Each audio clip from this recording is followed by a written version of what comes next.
The presidential employment stimulus may face the chop if Finance Minister Enoch Godongwana's medium-term budget speech tomorrow delivers on threats of huge spending cuts. That is despite the program creating more than 1 million jobs since its launch in 2020. Youth Capital is opposed to such a move and has now submitted a petition with 16,000 signatures, hoping it may sway the minister. For more on this, we're joined by the group's project lead, Kristal Duncan-Williams. Kristal, a very good evening to you. Good to have your time. How nervous are you about the stimulus being done away with when you consider that even in other departments, such as the Department of Health, we're already hearing that there will be significant cuts made?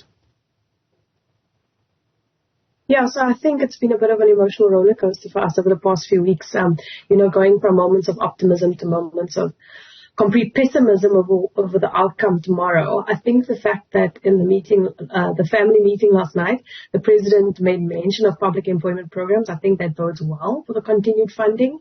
However, I think the best we can hope for is only 1 year of funding. And that's still not the kind of sustainability that we need for a program of this to really be successful. As you say, you can at best hope for 1 more year of funding. It was supposed to come to an end, this program, in March next year. Do you think that in the main budget then in February, as it's traditionally delivered, it'll be spared? So I think because of elections, to be honest, I think that things like the SRD and public employment programs are probably safe.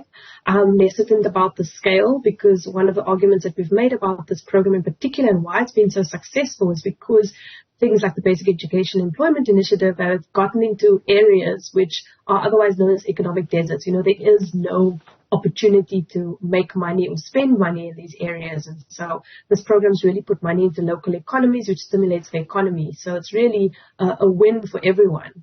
And I'm worried even if the funding continues, it might not be at the same scale, which means we lose out on the really unique impact and reach of programs like the BEI.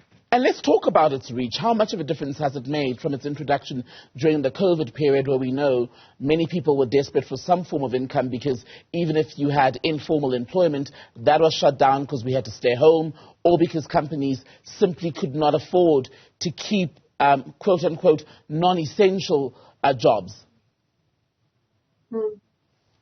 Yeah, and the truth is, even before COVID, you were talking about 8 million, in the region of 8 million young people not in educational employment or training, and now we're speaking about in the region of 9 million. So COVID made things worse, but the truth is they were terrible for young people before that.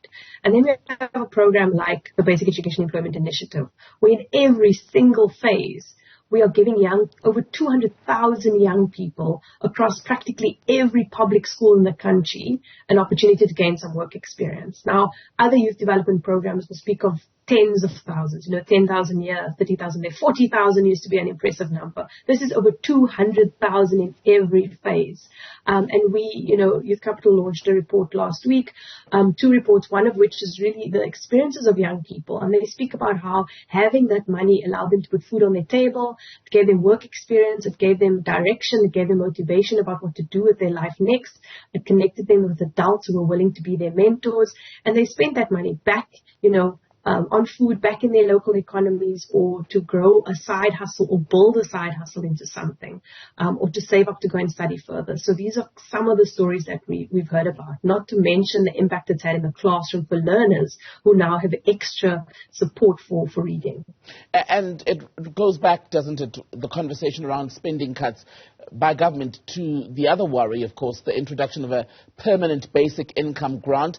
Government so far, we know from what has been published, especially in newspaper reporting, that there are those who are in favor, such as the Social Development Minister, Lindiwe Zulu, but Treasury is saying, well, when you look at what's in the coffers, it's unaffordable, unsustainable, even as a stopgap measure that may be extended, let's say, for another year, another 2 years. Yeah, and I think, something like a basic income grant should really be the last line of defense, right? So you should have a basket of solutions. There is no one solution for a country with as many problems as ours. But I think if you think of this as a layered approach, so if you use public employment programs where you get double bang for your buck by giving young people work experience, pushing money back into local economies, as well as getting improved learner outcomes, right? Then those people are people who don't have to be on a big. So hopefully that first work experience, we know from research, gives young people a leg up. And so we really need to think of a basic employment grant as like a mop-up at the end when all the other interventions haven't worked. And I think if we scaffold these solutions a little bit more strategically and think of them more intentionally, then the cost in the long term is actually going to be less. You know, if we think about never getting a whole cohort of young people into work, you know, these people are going to be reliant on a pension grant from the government eventually, having never contributed through tax ever in their lives. So really, it's in the interest of this country to get young people into the economy, to get them working, to get them earning, so they can become taxpayers themselves.